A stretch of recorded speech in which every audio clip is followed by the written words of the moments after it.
We are here at Casabella on Faraday Street. CASA is a construction company, sort of situated on the back skirts of Parnell, nestled actually quite heavily in an architectural and design epicentre. When we arrived, it was pretty raw. It was concrete floor the whole way through. All of the walls were this beautiful brick that you can still see today. Lots of structural steel overhead and a very leaky roof. But beyond that, it was basically a shell. CASA really wanted a space that not only they could work from, but also a place to have parties and entertain. They're in the construction industry, and a huge part of that is the mixing and the mingling. You've got to be able to come in and do the tidy work and also show your clients the sort of standard that you aim to deliver for them. We knew that the working area had to be contained up to the back, and you want your event space or your function area to have a very strong connection with the street. One of the sort of key moves we made was to lift that whole workspace up a few steps. So that whole back plinth is built on site. It wasn't there previously.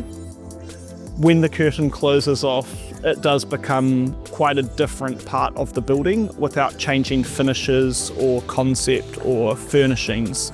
So you kind of get the stage difference between the two functions of the office. In the front area, it's all about hosting. So it's, again, a pretty simple response to the brief. You've got an elongated kitchen, which is probably 3 to 4 times the length that it would need to be, but that forms such a strong hub that is delightful when you're in here having an event.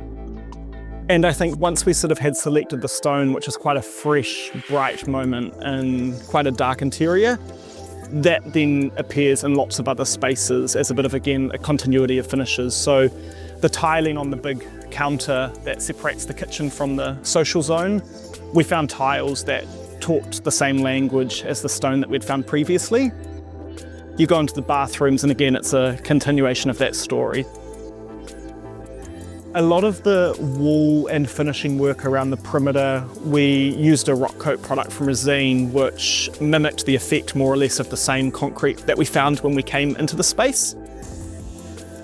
The doors to the boardroom are all sort of hand-crafted timber structures with rice paper set onto the front faces, and that allows light to fall through to the more sort of dark areas of the rear of the building.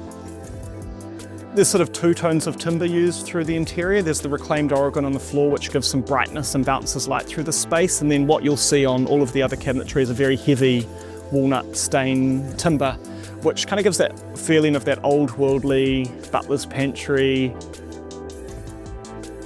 Everywhere on the ceiling that there wasn't clear light, sort of letting natural light filter through, it's been packed out pretty heavily with Altex AAB, which is a big, thick, dense, sound-absorbing black panel.